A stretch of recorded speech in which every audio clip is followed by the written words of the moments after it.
Welcome to the Zoom Boom, the future of where we live and how we work. My name is Tom Banse, and I'll be your moderator today.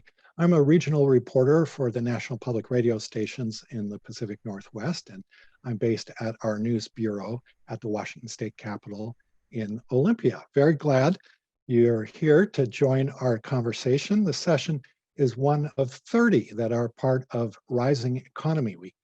What I like about the topic at hand is that it's personal.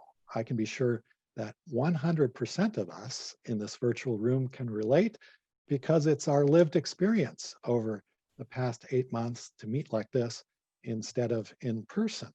And you no doubt can appreciate from your own experiences, the pandemic has accelerated and unleashed larger transformations in society. Our goal over the next hour, with the help of an outstanding panel, is to give you some additional and stimulating ways of thinking about our shared lives on Zoom and Microsoft Teams and WebEx and Skype and FaceTime and all the other ways we're trying to move forward together while apart.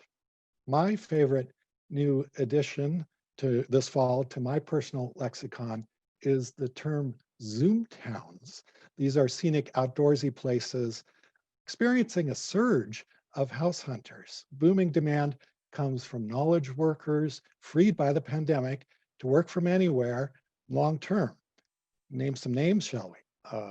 Probable Zoom towns I've heard of in the Pacific Northwest include Kelowna, in Washington State, the Methow Valley, the San Juan Islands right by Victoria, and Suncadia, Cle Elum, which is east of Seattle. In Oregon, there's Banse and Sun River, Hood River, coastal Oregon, and frequently mentioned Bozeman, Montana as well. And feel free to nominate some more matching places or subtract from my list in the chat.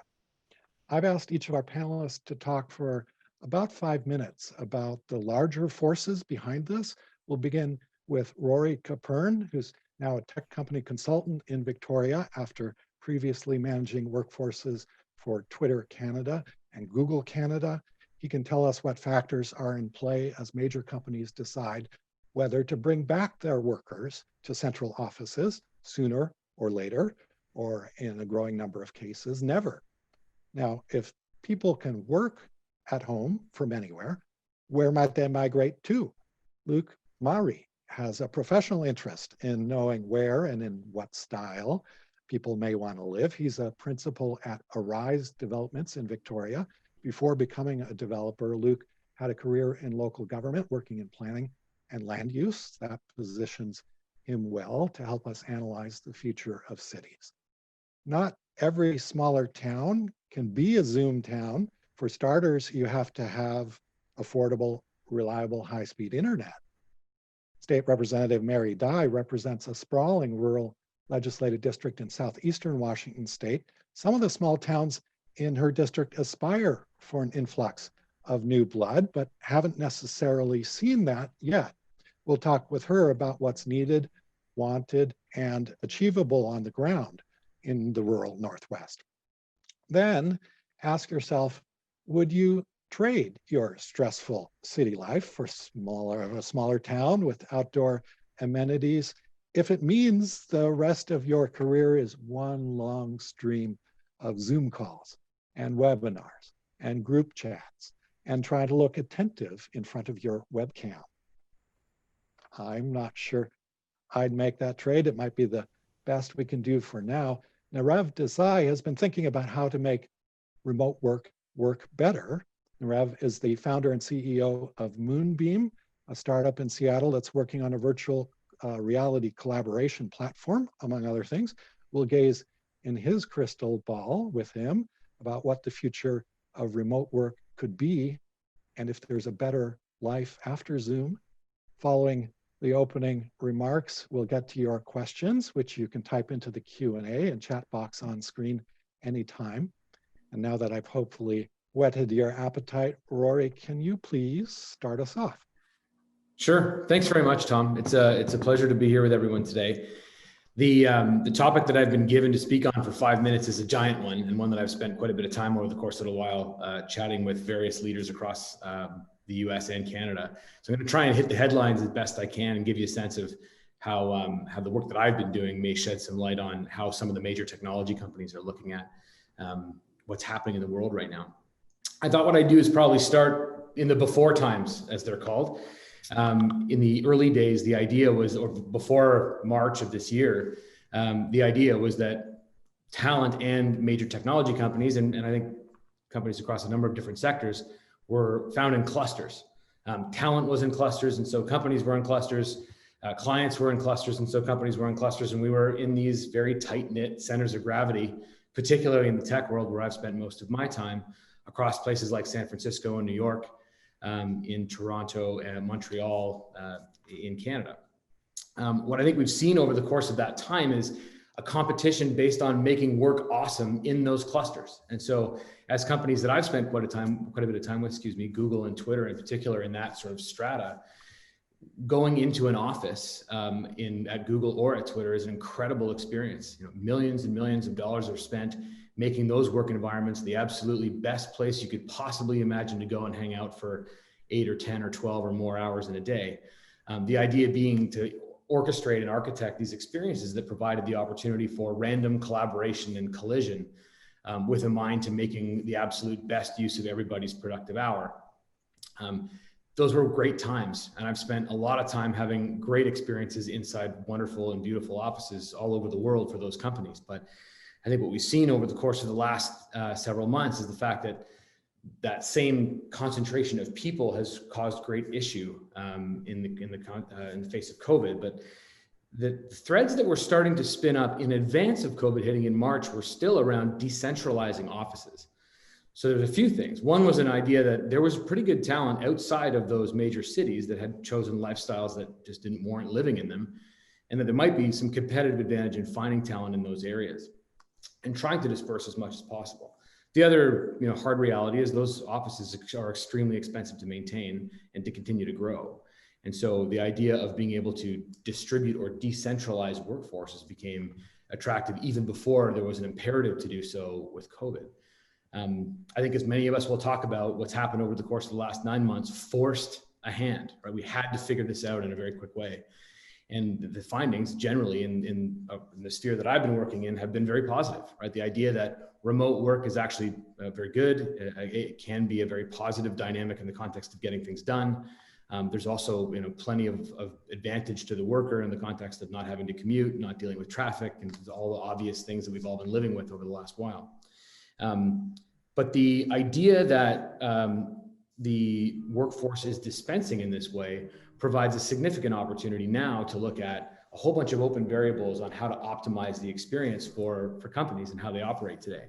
So when we think about the future of work, to me, the opportunities are few. One is this notion of decentralized, and the other one is a notion that's coming more on the cultural side, which is intensity optimized. Right. So the idea that we work really diligently in the hours that we're working, and then the opportunity to go somewhere else and decompress and do something amazing is actually a part of life that hasn't always been available to people working in highly clustered and very, very condensed environments. So there's this question now that's pervading amongst the top talent out there about, in a world where I'm only ever going to be on a computer screen, how then do I optimize my life, and how does my employer think about making the absolute best use of my time? A few other really important pieces of this.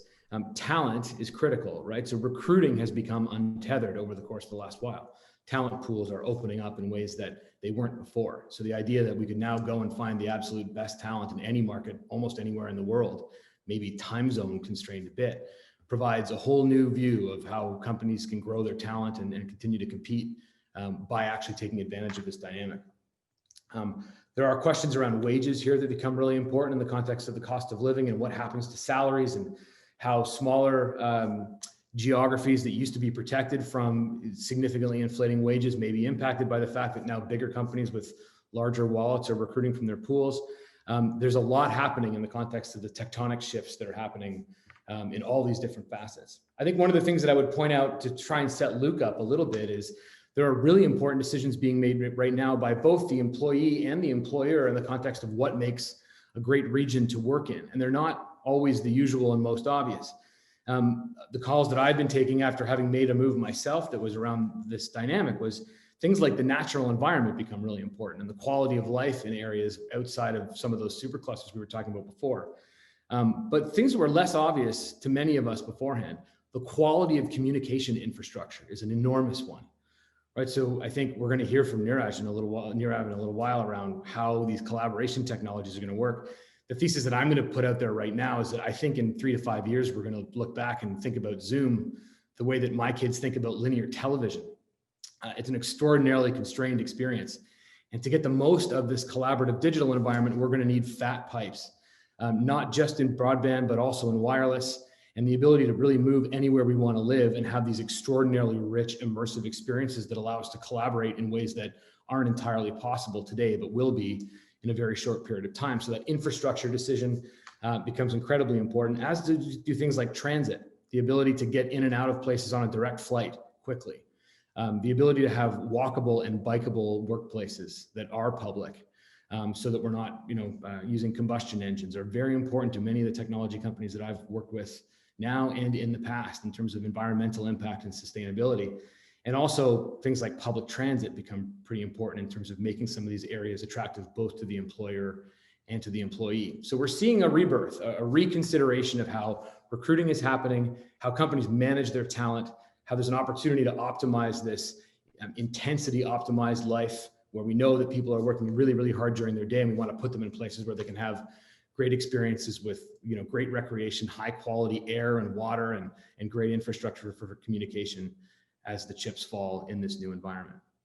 So I'll try and lead that as a bit of a segue over to Luke, who's far more versed in the sort of infrastructure of cities than I, has some very interesting perspectives on, how people are going to live in this new world. So over to you, Luke. Thank you, Rory. I'm in the unfortunate situation where everything I had planned to say has just completely been thrown away. I've been totally inspired by your opening statements, Rory, and my brain is trying to catch up with things that you've said. So it's I might have to go a little off script here, but I think a lot of I'll be succinct because I think we need to get into the meat of kind of a Q&A and discussion. But I think a lot of the things you're highlighting are predicated on some assumptions, and the really important ones. And it's that small towns can manufacture the same experiences that it's taken large cities 100, 200, 300, 400 years in a very rapid time. I mean, you look at cities, like Vancouver locally, or New York City with like Central Park, and the experience that comes with just having like greenery in urban space. It's not like a migration of 5,000 people to a Zoom town is obviously going to flourish into this multifaceted quality of life that hits on recreation, high quality education, and also like a progression of work options. I think that is a big kind of missing piece about this digital environment that we're in, is that the social impacts and the cross collaborations also feed like upward mobility and utility in people's careers. And when you disconnect that and you're just, kind of your relationships are all digital, how do you weigh employees against each other in big organizations for performance and whatnot? So these are some of the more nuanced challenges in terms of like, staying in my lane in regards to development. The statistic that just keeps haunting my mind was put out by the IPCC, speaking to, we have to build 40 New York cities every month for 40 years straight to keep pace with global population growth.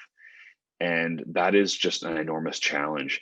So to some degree, I totally agree that this pandemic has kind of like pushed options forward by, maybe a decade in terms of, work from home. But at the end of the day, cities are geared with massive amounts of infrastructure to accommodate that kind of population growth. And on top of that, they're more sustainable in their service delivery of infrastructure and transportation networks and healthcare and things like that. But there's where I personally see this going is it's kind of this birth of the mid-sized city, where the larger metropolises they've hit critical mass, they'll continue to grow. But it's this question of, if you can work temporarily or permanently from anywhere in the world, while on an island in the Pacific Northwest that has, like almost no COVID cases. And so it's like there's a stability of government and education. And so to me, I just think I see this Cascadia corridor as a tremendous growth center globally. But some of the few points that you also highlighted, Rory, that I think are really, really important, is a lot of the reasons people are fleeing cities potentially for these smaller centers are failures in urban planning. It's failures to accommodate growth with affordability in mind. And so the stresses are just kind of amplified in this current situation. So it's a very interesting discussion. My personal thoughts are that this is a temporary adjustment to a very unique situation. And I think a lot of the discussion around the permanency of this is our brains trying to rationalize this very confusing situation that we're in. But I think the lasting thing that the cities will feel is a work-life flexibility that wasn't there before. And so in our personal development projects, things that we're introducing are, like workspaces on every floor of apartment buildings that are like co-working spaces, or they could be used as child play spaces when parents are working from home, so that their baby monitors can still reach their home, their condo unit where their other baby's sleeping while they play with the kids in a shared play space with other kids, things like that. So that will probably be a lasting kind of trend in development for a while. And so it's kind of ironic that the quasi death of WeWork was like timed with COVID kind of happening, and now that COVID-19 is here, to some degree you wonder, like, aren't co-working spaces these little pods in cities of maybe just 25 workers here and there where you could just drop in with a hot desk? Is that not potentially the future of work? And so there could be this vacuum in the industry of real estate space, where, just like we saw with the financial fallout of 2008, where WeWork came in and started buying up these block leases and transformed them into co-working space, is all the surplus space that companies through work from home flexibility are going to be freeing up. Is there going to be a new a proprietor of some form of shared workspace that kind of comes in and fills that gap again? Who knows? But with that, I'll reserve comments till a robust discussion and pass it off to Representative Mary.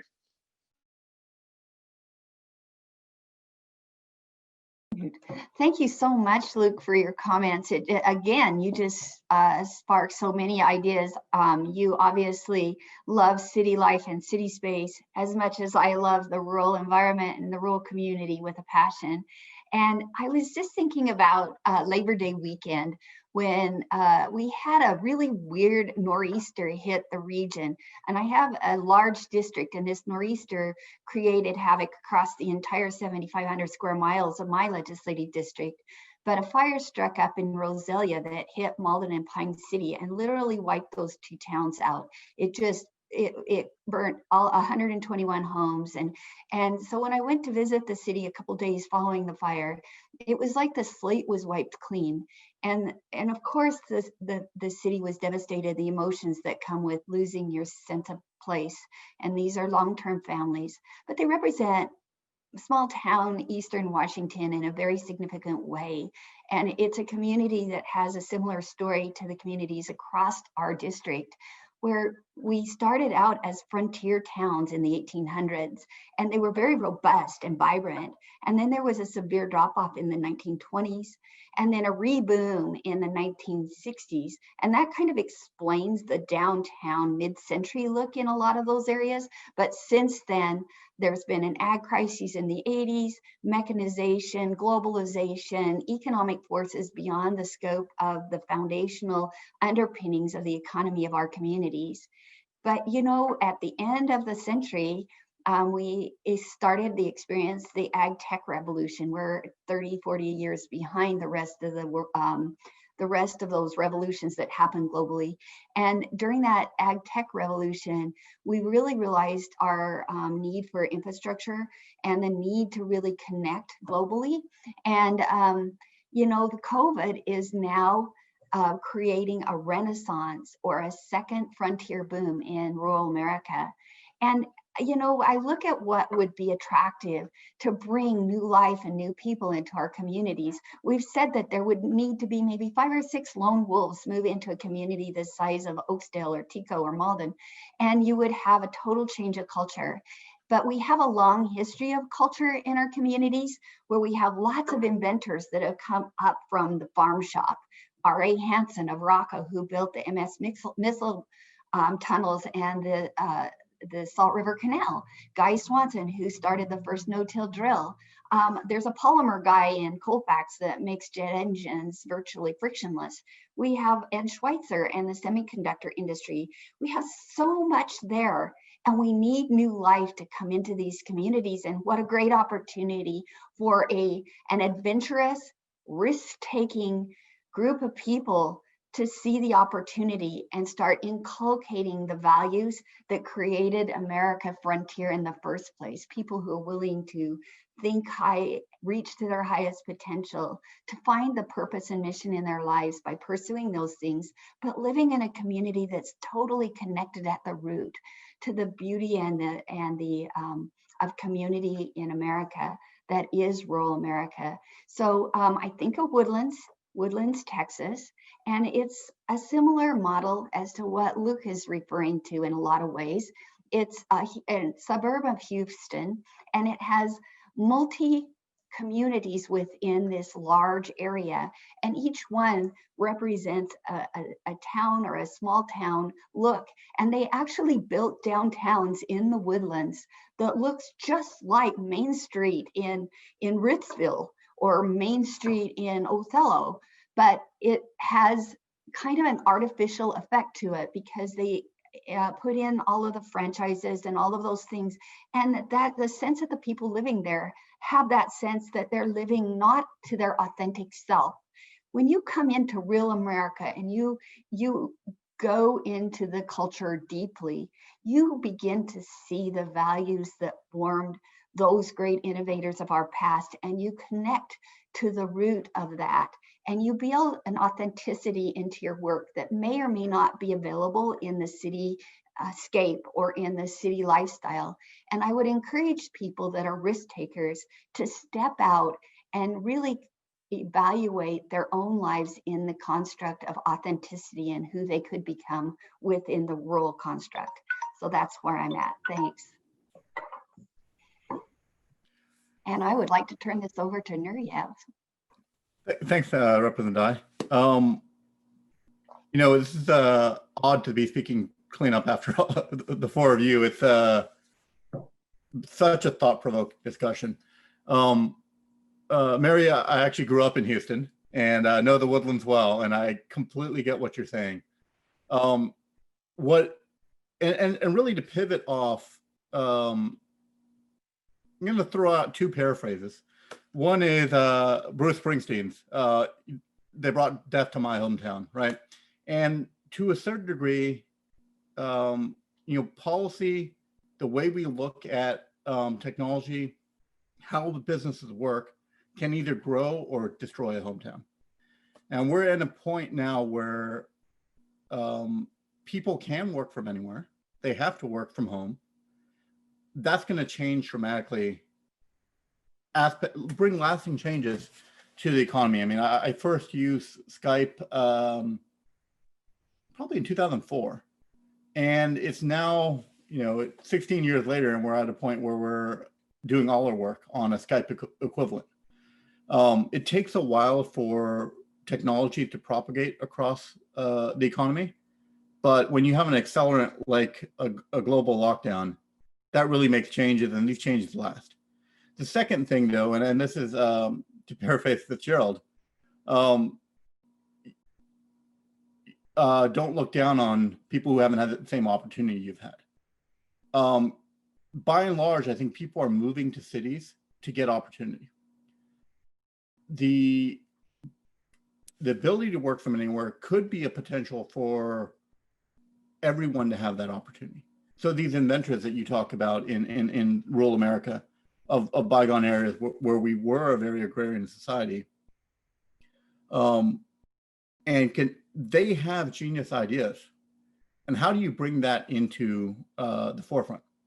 right now, if the leisure cities or the people who want to work remotely, they usually have to be at a sufficient level of seniority in their organization to be able to be a digital nomad or work remotely.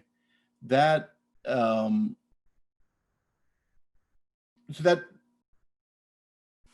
so taking that choice hinders your career growth. How do we enable career growth with remote work, with immersive tools, with the ways to really feel like you're in the room with someone?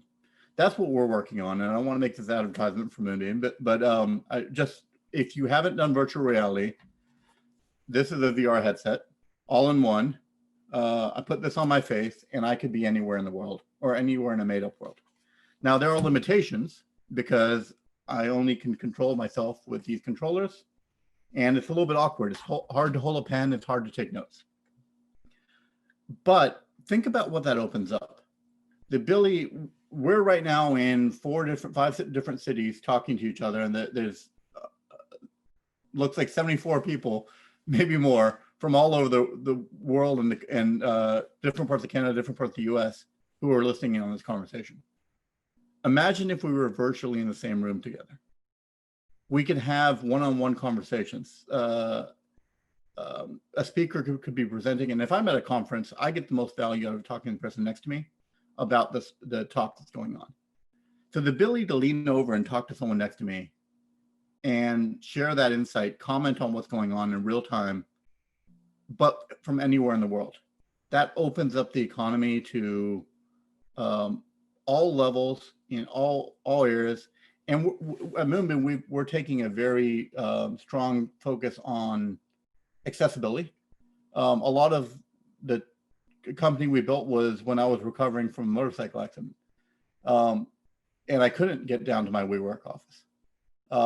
The fact that you can virtually meet from your home, from your bed, wherever you may happen to be, enables a level of productivity that 2.4 has not been achieved.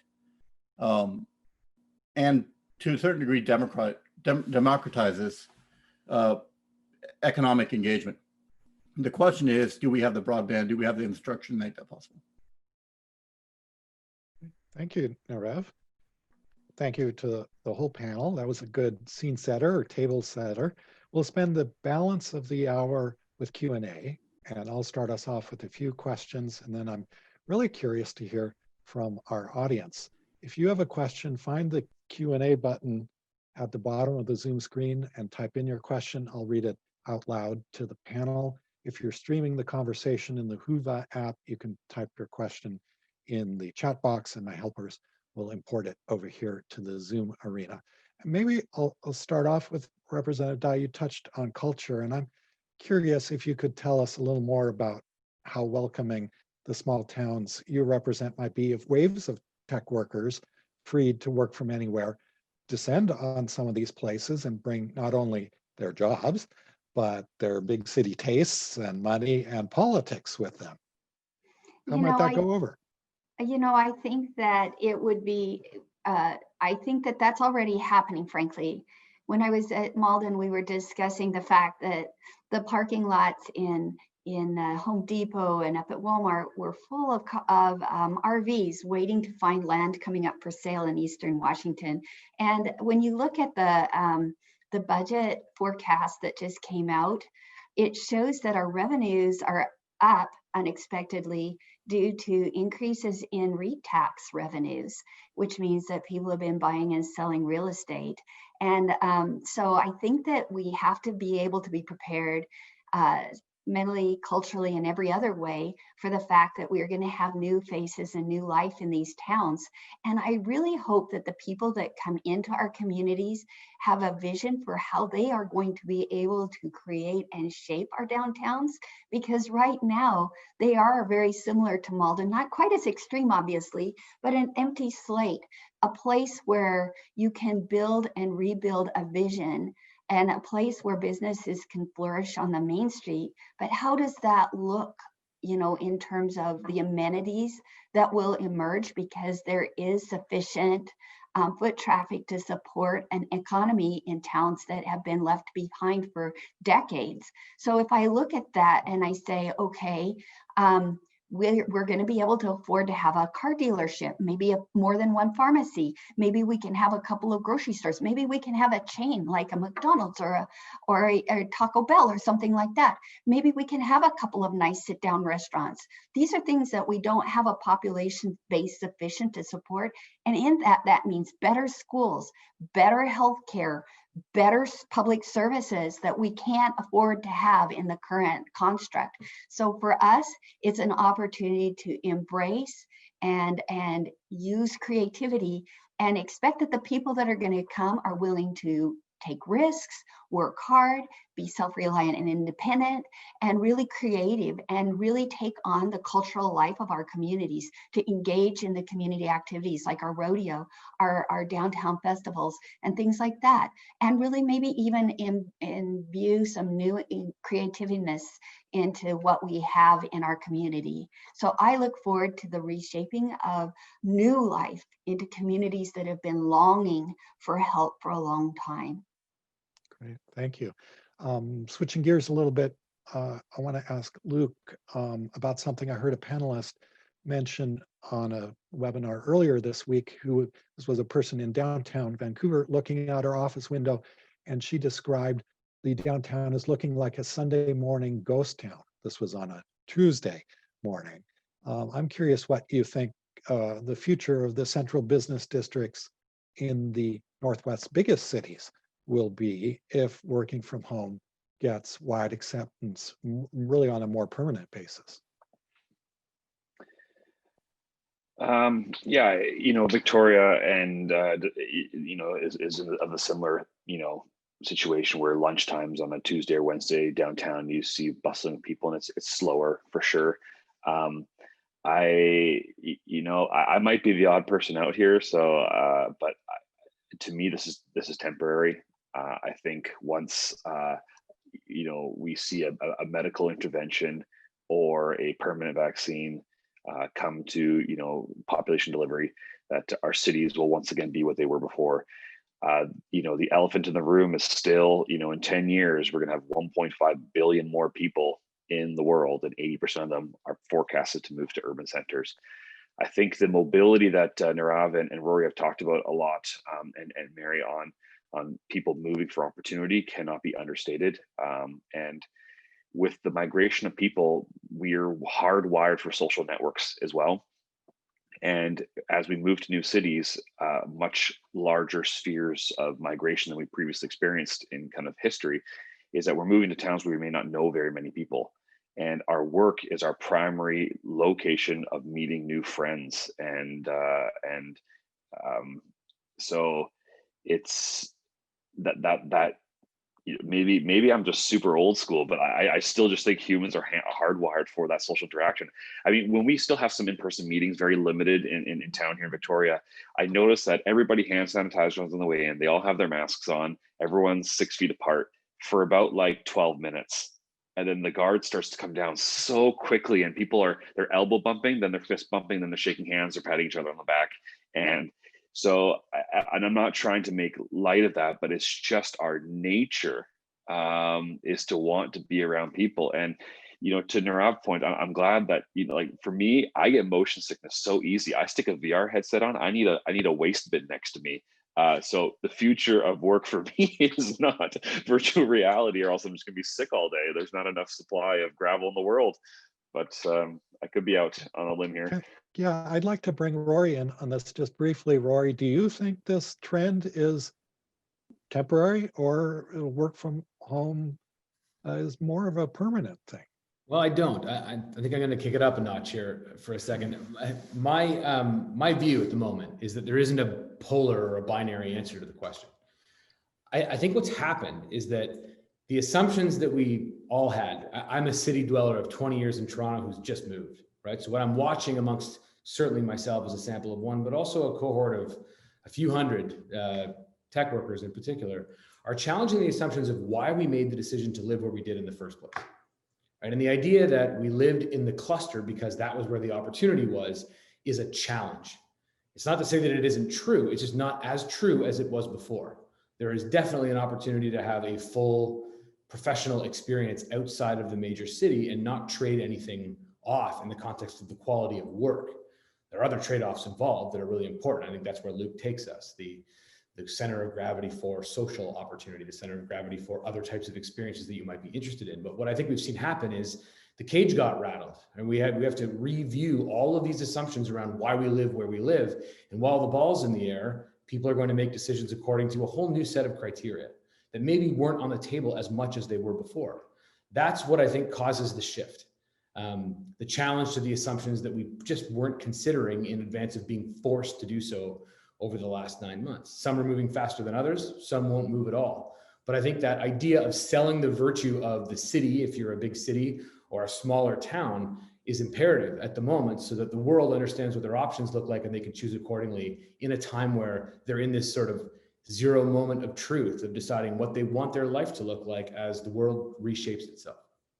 We have two questions, and I wonder if, Nirav, maybe you can take the first whack at this, and then anyone else on the panel can jump in. But on the same kind of theme of equity, Tina Strackley has, sorry if I mispronounce your name, has that question. And then Ash Musavi also asks, can you tell us about the equity of working remotely? Some people don't have the privilege of having a quiet space in their home as they live in a small place.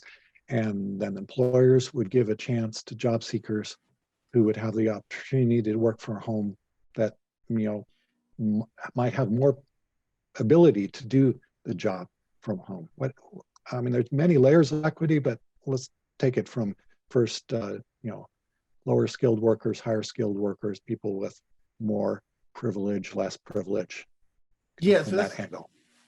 Sorry, that's a very interesting question, because I think we've been largely talking about knowledge workers. And if I could go back really quick to Luke's statement, and I'll draw that back into to this question. And that is, we've been through this before, right? There was a time where we didn't have cell phones. We didn't have freedom of movement the way we have with smartphones and a digital library at our ready wherever we go.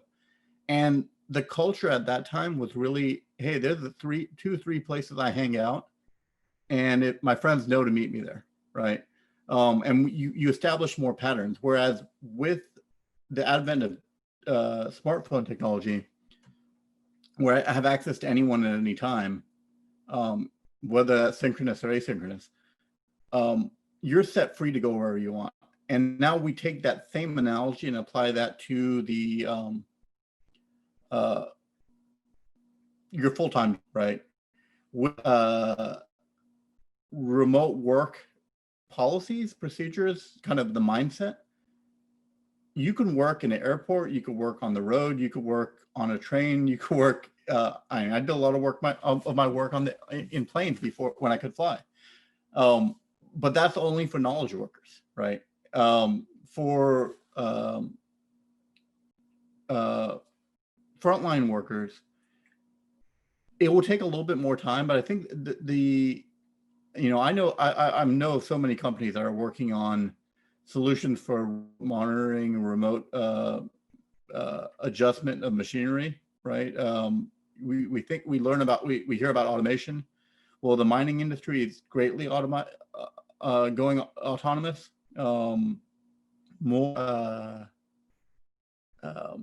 More and more automation is coming to retail establishments. You look at the Amazon Go store. So again, I don't think that might get rid of jobs, but I think more, and we need to think through that. But also, the teller at your grocery store is an essential worker right now, where we've never thought of them that way before. And there's no equity in that, right? Because they're some of the lowest paid employees in the economy. So how is technology going to affect these type of jobs? And what is the new economic, I believe that I think there's going to be a new opportunity for creative expression, jobs that have creative expression. And if they're not, then people need to start amending that, because automation is going to come, and remote monitoring of machinery is going to come. And it's just kind of the follow-on to remote work. And we need to start thinking creatively and creating the economy. Luke, you wanted to add something, I think, as well. Yeah, well, it was back to, Nirav kind of expanded on it, but, Rory's comments are essentially how I feel, and I should really stop talking, just let him talk more. Is what's happening is the cage got rattled, and exactly what he said. We're asking ourselves these questions on why do I live where I live? What am I doing? But I think the little piece that Nirav hit really well is there's knowledge-based economy, and then there's like the widget economy. And so if you're a tractor manufacturer and you're working on automation, you still need supply chain to be as close to your production as possible. And the infrastructure for that is already in your city. So even though you might see that decentralization because of COVID temporarily, at the end of the day, if you have a competitor that can make an axle as good as you can, but they're 1,000 kilometers closer to the production of the tractor, they're going to win the contract. And the same can be said for on the equity piece. Most of the world's population growth that's coming is not being born into our very defined Western capitalistic model, where we've had this industrial revolution progression that has kind of taken us where we are. They're kind of like hopping steps that we had to go through by virtue of advancement of technology and information sharing. But to some degree, a lot of this population growth necessarily hasn't had the opportunity for this like office work environment that breeds innovation and relationship building that then can decentralize into a digital economy. So one thing I'm curious from the panel's perspective is these developing countries, are they going to skip the 1940s to 2020, or are they going to have to progress to that more rapidly? And so that has very strong implications for equity and sustainability, because as we know, we're like on climate change and sustainability, we're pointing the finger at developing countries opening coal-fired power plants, even though we used to be exclusively them, and they're just trying to make their way through economic progression as best as they can for their population. So, we to some degree, we're kind of a bit of on a high horse, saying, hey, we have hydro, we have all these different kinds of solutions. Why aren't you doing them? And they're saying, we're just trying to get medical coverage and food for our growing population. So this equity question that was asked by Tina is a very complex question, but has a lot of ramifications for how this 1.5 billion new people in the next 10 years are going to be in the workforce. Mary, I think you wanted to add something quickly on the equity piece. Yes, very quickly on that. I think Luke brought up a question about how do we leapfrog these emerging nations workforce. But I was living in Thailand back in the 80s, and a monk that wrote about some of the difficulties that they were having in adapting Western technologies, and he called it industrialization without development. And Luke alludes to that there's a human component to implementing new technology. And I see it in my personal life because rural America has been lagged behind due to the lack of investment by the telecommunication industry that's heavily subsidized, and they should be utilizing those public revenues to do the right thing and extend out the end of the gravel road, but they don't. They just they account for it in their revenue as their general revenue rather than targeted or earmarked revenue specifically to equalize the infrastructure. So for me personally, and Luke will probably laugh, but I struggle with the technology because I'm not a digital native, and I'm tired for the last 30 years of looking at the blue circle. We're always behind, no matter what. And when we codify things into law saying, oh, rural America, it'll be equitable if we give them 25.3 when everybody else is already paying $59.95 per gig and in the real world, and we're left behind. And so these lags are relevant to rural America. And you ask, how should we pay for it? Well, certainly direct subsidies to companies doesn't work. We need to have the ability of communities to build open access networks and incentivize new innovators, new creators to participate on those networks and be disruptors in that monopolistic, old school thinking mentality that the legacy telecoms still hold against rural America. No, they can afford to serve us. They can afford to serve us because we're some of the hardest working, innovative people on earth, and we feed your face. So it's time for them to step up, take that public trough and do what they were, there is no accountability. They should be doing what they have been funded to do in the first place, to keep the infrastructure current for rural America, because rural America is America. Nirav, do you want to wrap up the equity piece with a quick additional thought? Was that to me, Tom? Yes. Or Yeah. I wasn't sure if you wanted to Yeah, so I throw in one more piece. One small piece is that, you know, technology is a double-edged sword, right? It can be good and bad. I think when we look at electrification of rural America, that was a national initiative to make that happen, and we governed that as a utility. Should we start thinking about Wi-Fi access, internet access as a utility?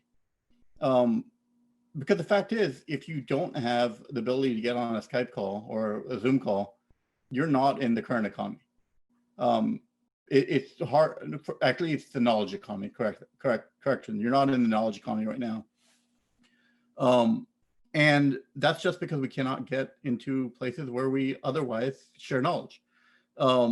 After this ends, or when it changes, or it stabilizes, who knows where we're going to be. But I'll tell you this, work culture is changing. And for democratization of economic participation, we need to have the basic infrastructure for participation ubiquitous. Great, thank you.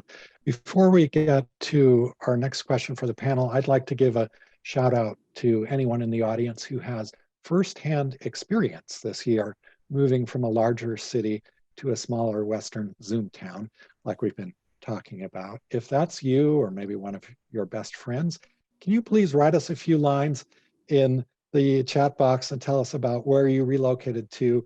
And I'd really like to know how it's working out for you. And it sounds like, Rory, that was a little bit, or maybe it was your story moving west. Do you want, while we maybe wait for some other impressions from around the region, tell us quickly how it's working out for you? Yeah, so I'm going to try and avoid making this a shameless plug for the beautiful town of Cowichan Bay, British Columbia, but I did make that change. I moved from Toronto, just outside of Toronto in Etobicoke, but in Toronto proper, to this beautiful place just north of Victoria. What I would say to mirror in a very personal way some of the comments that were already been made on the panel here is, ironically, in the decision that we made, which was a very careful real estate decision and education decision and quality of life decision, one of those top sort of 5 bullet criteria for where we were going to live was predicated on the ability to get gig internet service to the house. And we have it, and it opened up that opportunity, right? So the quality of life that I'm currently enjoying on a very personal level, which includes the ocean and forest and really beautiful natural surroundings and a relatively short drive to a major city, Luke, just to plug the city at the same time. This is an amazing balance, but it was entirely facilitated in my case as a knowledge worker on having access to very high and very reliable speed of bandwidth. So the adjustment has actually been remarkably easy from a lifestyle perspective. The plug that I'll throw out there for now is that we've given nothing away in the context of access to great restaurants when the restaurants are open and wonderful things to do for recreation and so on. It really hasn't been the trade-off that I honestly thought it was going to be. That has become the narrative of many of the folks that I've made a move like this in parallel to. And I think there are wonderful benefits that I had never conceived of before because I hadn't been challenging the assumptions that, again, have been brought to light over the course of the last while. But this There were two things that facilitated my move. One was the ability to have a direct flight out of Victoria, which I think is now gone, unfortunately, but we have to get it back. And two was the ability to have very reliable, high quality bandwidth for my work. And that in this case was made possible. So that powerful infrastructural conversation needs to stay at the forefront. I'm with Nirav in the idea of being able to, the criticality of being able to provide that service. And I hear Mary as an ex-telecom guy on how there's an awful lot of work to do in opening up the rural areas and making sure that the incentives that are in place are going to the right place. But these are fundamentally important decisions for not just small towns, but also big cities that don't have this kind of service. And I think we're all beholden to a richer discussion around how that opens up an equity conversation that probably isn't as visible to many of us as it is now that we're in the situation that we're in. I wonder if we can do a quick round robin. I threw out at the beginning the names of some classic Zoom towns in the Pacific Northwest that I'm curious about, but may each panelist name one place that they're curious about here in the Northwest that is a Zoom town, and what you're most curious to see develop or worried about for that town? And maybe start with Luke, just for kicks. Is there one you're watching? Well, I think the very important thing to highlight that Rory just mentioned is that to kind of underpin his decision is I think what we're going to see is the rise of the mega region or the economic region. And that's where, I see the Pacific Northwest having a tremendous advantage globally. And so, like you said, it's all about access. So, the migration from Vancouver to Victoria occurred before this pandemic started. There's a lot of people getting priced out, and they just realized that, they still could commute to their jobs. So Victoria, to some degree, is this weird kind of anomaly where we already started to see this formation of a Zoom town without the Zoom, or pre-pandemic. But the concern that I have for Victoria is the trend that we've seen is in kind of the millennial generation is that you leave, you can go to school here or in Vancouver, but then you go somewhere else for work, and then you come back when you have like a senior manager or mid-level manager role. And so I think the Achilles heel of Victoria is just the creation of this kind of job progression needed in our economy, so that you can go to school here and then you can go into entry-level work here that has a natural progression through kind of a career ladder. And that is missing, and that's the concern I have for our city, is the retention of workforce in their kind of 30s and early 40s. Then maybe Representative Dye, and then Nirav, can you just name me a Zoom town you're watching? I'm watching Pullman because it's similar to what Rory was talking about, where you have kind of a hub of intellectual properties, people that are building and inventing and creating. So you have this wonderful hub that spurs off of the engineering school at the university. The university just announced that they're going to be closing for Thanksgiving holiday and not returning until spring semester. And so all of the students that came into town were working at classes digitally online and not in the classroom anyway. So now they're going to be remoting in for classes until the end of the year. And I'm just looking at this whole thing, and I really wanted Pullman to become a 5G city, and we worked really hard to get the city fathers to embrace that technology. The university was all in, and it was going to bring in new students in the engineering school, new professors, new innovation, it is the farm shop on steroids. Pullman is, and I'm still hopeful that they will embrace that technology. They were all set up to do so, and I think that having that as our key location attached to Port of Whitman and all of the infrastructure that they've built, we do have the mega pipe for computational sciences between Vancouver and Pullman. We have the infrastructure to the Weston building. We have everything that would create the hub that would build out to the end of the gravel road across Eastern Washington in my district. And Rev, maybe 1 minute. Yeah, so I think in the States, a lot of people are talking about Bend, the Bees, Bend, Boise, and Bozeman. What sticks out to me is I see what's going on in Bozeman and the centralization around photonics. right? Developing that deep industry cluster. So not general growth, but figuring out what's your center of excellence and doubling down on that. I see that happening in Okanagan and Trail as well. Trail has an amazing rapid prototyping and 3D printing capability in BC. And then you look at technology in Victoria. I mean, I'm more and more impressed by what I see up there. There's really a focus on, they're a lot larger than some of these other towns, but and SIP is doing a great job of really analyzing where the gaps are, where they need to focus, and putting out growth thesis and driving after them. So I think that's really the key to success. We have room for one more question. I'm going to take Cindy Ryu's question. She says, having lived in rural and small town Washington, I see the attraction. However, the infrastructure needed to support the 21st century lifestyle will be very expensive per capita. How should we pay for that build out? We have kind of room for one panelist to take a shot at who pays for making this workable in rural Washington.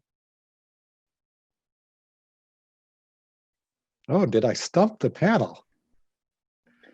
I'll take a crack at it, but it might not be a positive note.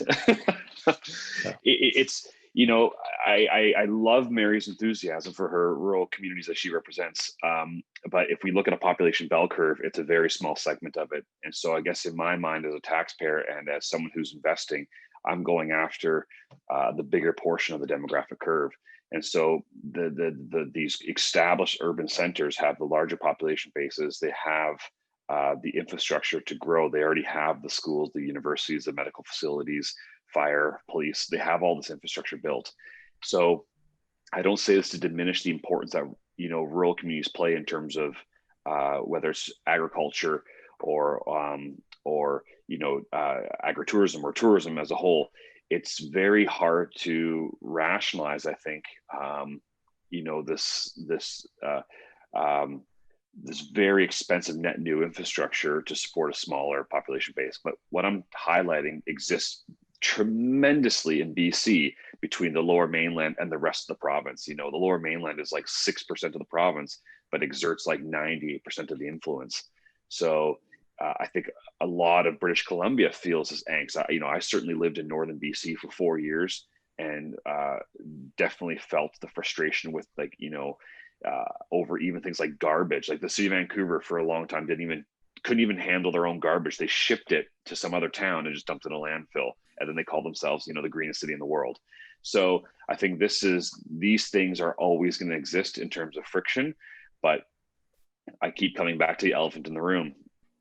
Another 1.5 billion people in 10 years and 80% are going to urban centers. So that's a tough one. And yeah, Rory, please go ahead.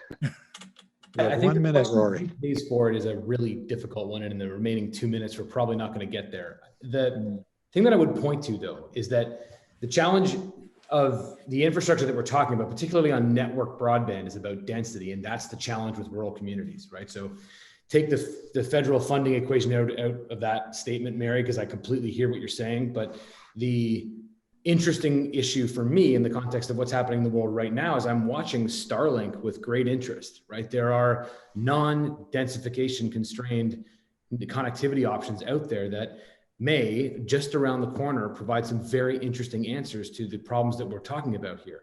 The ability to look at a country or a continent as a region, as opposed to a neighborhood or a node, changes the economics of infrastructure entirely and may provide services that will open up these markets in ways that we don't necessarily have to sustain at a federal funding level, but we have private enterprise that sees this opportunity as an explosive growth in a market that's currently underserved with a chance to solve a problem commercially. So Representative Dye, but that's where I'm coming from. Yeah, it looks like you want to say something. We have got 30 seconds. 30 seconds it is. I just want to ping off of Luke's comment about the lack of people. And I would say, look at GDP per capita, and you will be shocked at how much economy comes out of every single one of our homes and our households. We produce tremendous amounts of wealth for this state. We need the technology to continue to grow and to capitalize on our great gifts, our talents, and our capital investments in that work that we do. So I would encourage everybody to look at the high productivity of every individual in Eastern Washington and realize that we deserve to have good technology available. I want to thank everyone who asked a question. Sorry if we didn't get to yours before running out of time, but we are unfortunately out of time. Thank you again to our panelists and our event sponsors and our hosts, one of whom is the South Island Prosperity Partnership.